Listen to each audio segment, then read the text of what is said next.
Ah, Mr. Lynch and Mr. Frost, thank you for The Secret Society. The show within a show, and a plot that refuses to stop thickening.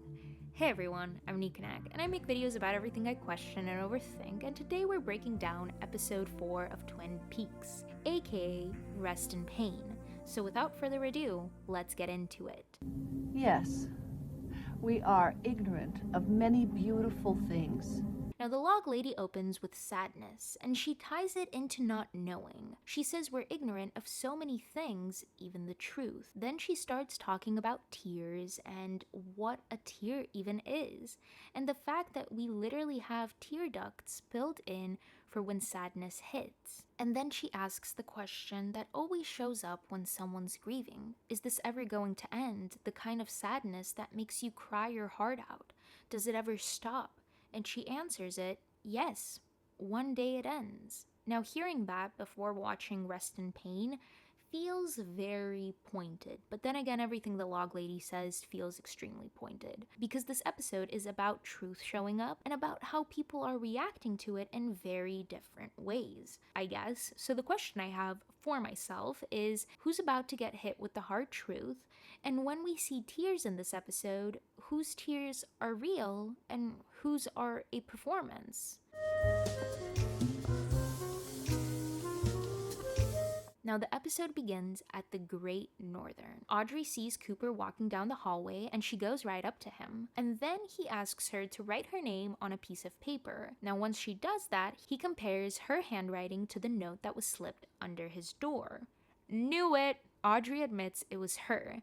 She says she wanted to help, for Laura, and then she says that she understood Laura better than anyone else. But in what way, though? Were they actually close? Did Laura tell secrets to Audrey that she never told Donna? Or is Audrey saying that because she wants Cooper to see her as someone important in this case? Cooper asks her what One-Eyed Jacks is, and Audrey explains it. She keeps it vague on purpose or because of her immaturity, as I previously mentioned. Either way, it makes sense. But if it is on purpose, what is she really supposed to say? Yeah, it's my dad's brothel across the border. But it also means she might be withholding some information, which I hope she helps with soon. And then Cooper looks at what she just wrote and tells her the slant in her handwriting says she's of a romantic nature, a heart that yearns, and he tells her to be careful. Maybe somebody will try to abuse that. Moments later, Harry and Lucy show up to talk to Cooper after that phone call from last night. They sit down for breakfast, Coop orders food, and once the waitress steps away, he tells them about the dream. He admits something that's almost funny if it wasn't so frustrating. Who was it? I don't remember. Damn. Now, I'm still stuck on him mentioning in this conversation, Fire Walk With Me. Is that connected to the tattoo Mike talked about? Because Mike made it sound like the tattoo wasn't just ink. It was also, in a way, a link between Bob and Mike.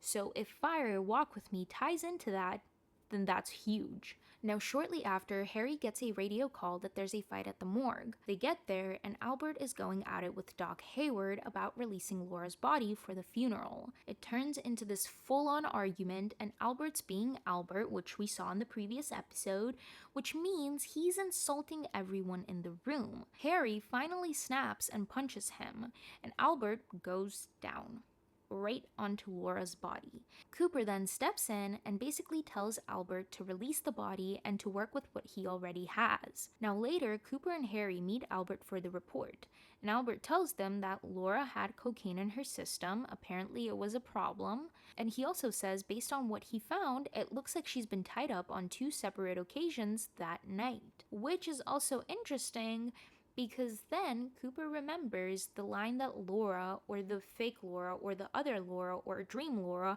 told him in his dream, that her arms bend back. Albert also says, My conclusion, the killer washed his hands and then leaned in for a kiss, like this.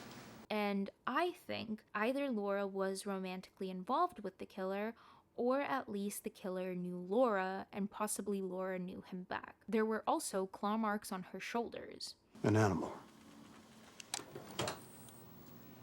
Look, it's trying to think. And while yes, Albert is an arrogant asshole, it is hard to ignore that he's good at what he does. When he shows up, he barely gets time with the body and still manages to pull out a mountain of details, and he fights Doc Hayward and Ben Horn over it because he wants the evidence before anyone takes her away, even if it makes him look heartless, which he is. But still, he's more dedicated to his job, and for that, you kinda gotta give him praise. But he's also an asshole. Two things can be true at once. After Albert's report, Harry leaves to go to the funeral, and Albert hands Coop a report about the assault. Cooper refuses to sign it and lectures Albert on how much life matters to the people in this town. Albert, of course being mad, he leaves, and Cooper stands alone in that office and records this message for Diane. I'd like you to look into my pension plan options regarding outside real estate investment. I may look into purchasing a piece of property at what I assume will be a very reasonable price. Interesting. I don't think Cooper is here by accident. I don't know what that connection is, but I feel like he was always meant to be in Twin Peaks. But moving on from that, we also get a bit of Leo Johnson today. Now, the reason Cooper and Harry are at Leo's house is because of the method used in the previous episode. Cooper asks where he was the night of the murder, and Leo claims he called Shelley from Butte, Montana. Coop also asks him if he knew Laura. Leo says no, but they keep pressing, and eventually Leo says this. I knew who she was, all right? Everybody did. Now, this is strange because it seemed from a previous conversation with Bobby that Leo did know Laura and the things she was involved with. But I guess Leo is not going to talk, and I'm still not sure what to think of him. Obviously, he is a scumbag, but did he really not know Laura beyond dealing drugs, or is he not telling the full truth because the full truth can incriminate himself? Leo's giving me this feeling that he knows exactly what's going on, he just wants everyone else to think that he doesn't. Then later in the evening, Cooper is at the graveyard.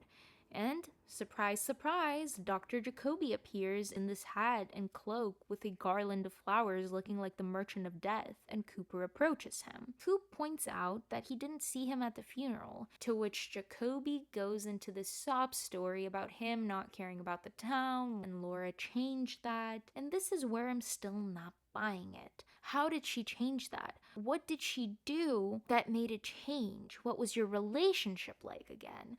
Patient and doctor, something else? I really don't trust him still, and I'm not ready to treat this like some tragic romance. Now, over at the Double R, Ed warns Harry and Hawk about Cooper. Not because Cooper did anything wrong, but because he's not from here. Ed's careful, he's part of the town, and he's not automatically trusting an FBI agent just because he has a badge and seems like an A-okay guy. Moments later, Coop walks in and orders some pie. Harry starts filling Cooper in on their drug problem. They've been trying to bust a running operation, and for me personally, the key suspect is Leo, since Leo's on the road all the time. Then Harry says, There's a sort of evil out there. Something very, very strange in these old woods. Call it what you want. A darkness, a presence. It takes many forms, but it's been out there for as long as anyone can remember. And we've always been here to fight it. And he says that he, Hawk, and Ed are part of this secret society that exists to fight it. And if there is one thing I love, it's a good old secret society. The Bookhouse Boys is the name, and they take Coop to their spot. And Harry gives him a rundown, telling him that they've been meeting for 20 years, that this isn't new, and it's not about Laura specifically, it's something the town has been dealing with for a long time. Now at the Bookhouse itself, James and Joey Paulson have Bernard Renault tied up, the brother of Jacques Renault, who Ed thinks had drugged him in episode 1. They caught him coming back over the border with an ounce of cocaine. Bernard says it's not for running but for personal use, and he also immediately sells out his brother, Jacques. Coop doesn't really buy that Bernard would just hand them Jacques on a silver platter. And sure enough, Jacques sees a red light flashing on the roof of the roadhouse and takes off running. Then we cut to Leo at home. Knew it. He's in the kitchen, probably cleaning his shoes. The phone rings, and it's Jacques. You gotta get me out of here, Leo. Border run. Where are you? Phone booth. By the cash and carry. And I don't like waiting, man. Shut up, I'm on my way. Shelly walks in, Shelly pulls a gun out of her purse. Then she hides it with the bloody shirt. So now Shelly has a gun, she's still hiding the shirt, and Leo is tied to Jacques, which ties him right back into the drug side of this town, and possibly even more. But at least now we can understand how he might be connected to Laura. If Laura had a problem, Leo might have sold her stuff. Then we cut to the Palmers, and this is where it gets really interesting. Leland is sitting there watching Invitation to Love while a nurse gives him a shot. Now, the show within a show is doing a suicide note storyline. My darling daughter Jade and Emerald, because of my financial difficulties, I have decided to end it all tonight. I hope you can find the strength to go on without me, your loving father, Jared. And then the camera just sits on Leland right after that. And it's hard not to think the show is poking at a really ugly idea.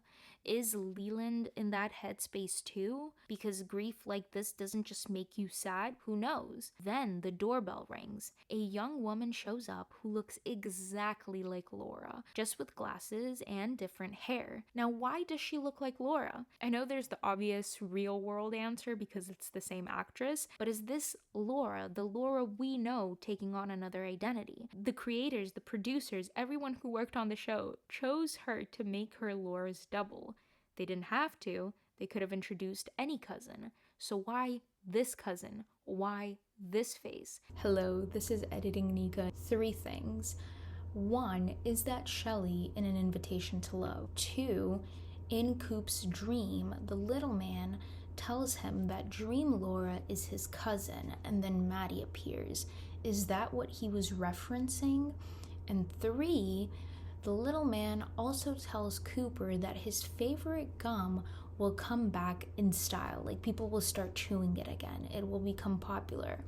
Now, because Audrey has a crush on Coop, maybe she finds out Coop's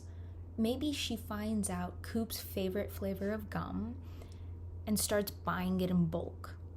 Hence, it becomes popular. Could that be what he meant? And even if Madeline is exactly who she says she is, I still have questions about her role here. How real are her tears right here? Because I personally didn't buy them. But the Palmers are so deep in grief that they'll cling to anything that resembles Laura. We already saw Sarah project Laura onto Donna. Like, she couldn't even look at Donna without seeing her daughter.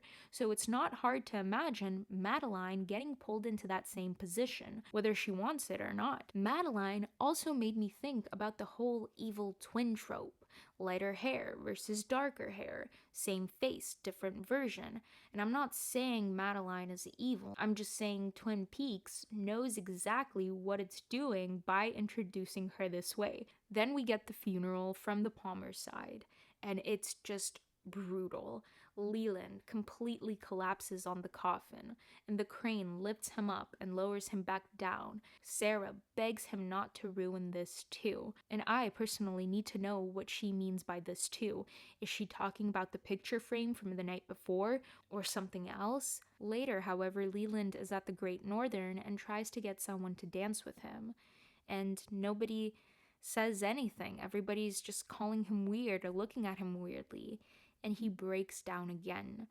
Cooper and Hawk end up pulling him up and getting him home. But before we move on, please tell me if this is the new girl from One-Eyed Jacks. Now, we also see more of Ed and Nadine, and it's kind of depressing because it's obvious Ed is still in love with Norma, but we knew that. So every time we're in their house, I can't help but wonder how Ed ended up married to Nadine in the first place. Was it pity? Was it some sort of guilt? Was it one of those small town relationships where you just don't leave even when your heart is somewhere else? I mean, clearly we've seen it. Ed and Norma, Shelly and Bobby, and so on and so forth. There's also this detail I noticed when Ed's looking at the figurines on the shelf. We see a figurine of the woman with the patch over one eye, and right after that, there's an angel with one black wing.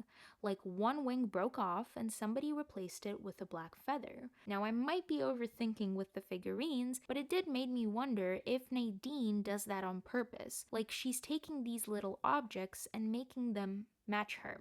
The eye patch, the broken wing, the imperfect pieces, almost like she's trying to build at least some space in her house where her damage is normal, beautiful, because she has to live with it every day. And then Nadine runs up to Ed and she starts gushing about the night before and talking about high school, about watching Ed and Norma at football games, how pretty Norma was, and how she thought of herself as this little brown mouse. She says she always knew that once Ed got to know her, they'd be together forever. It's definitely intense, and it feels like she's been holding on to this fantasy for years. And shortly after, James shows up, and Nadine asks, James who?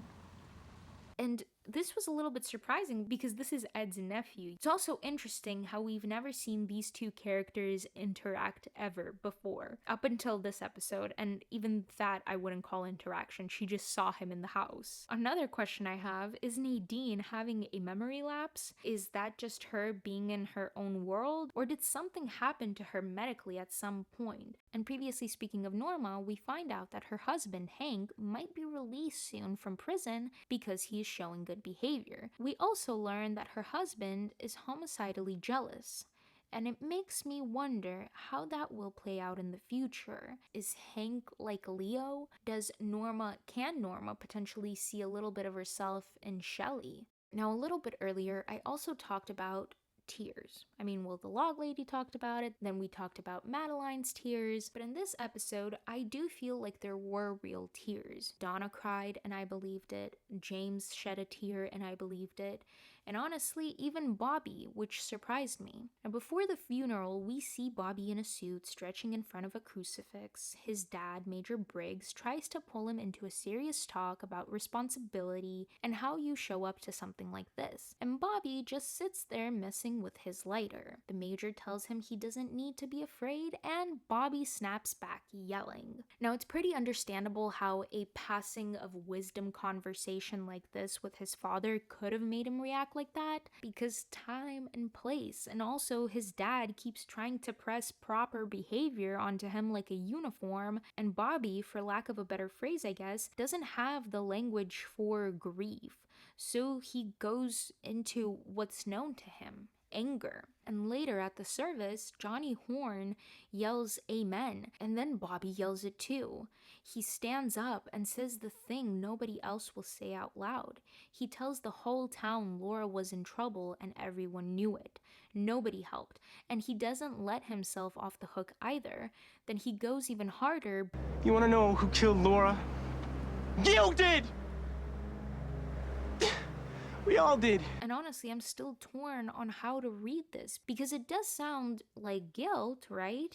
But it also sounds like a lot of pain. Either way, the second he says it, the funeral stops being a funeral and turns into a scene. James and Bobby end up fighting, and Bobby points at him saying, "You're a dead man! Dead!" Now, after the funeral, Harry goes to see Josie, and she's on edge. Josie asks if it's possible someone killed her husband Andrew, so Ben could get the land, and whether they'll kill her too. Harry tries to calm her down, but it almost makes it worse because now Josie is fully convinced that Catherine and Benjamin will try to kill her, or at least they might hire someone to kill her. And that was Rest in Pain. Now, as for my immediate suspect list, if you're on here, you are screwed. Well, right now this list is in chaos. I have one candidate on it, and that is Bob, because he straight up said he will kill again. I'm also going to put Maddie on this list, but I'm not saying she did it, but her being the Laura double is way too loaded for me to ignore. Honestly, after this episode, I could just put the whole town to my immediate suspect list, so let's do that. But what about you? Who's on your suspect list right now? Maybe I didn't notice some details. Let me know in the comments down below. And if you're still here, thanks for watching. And I will see you next time. Bye!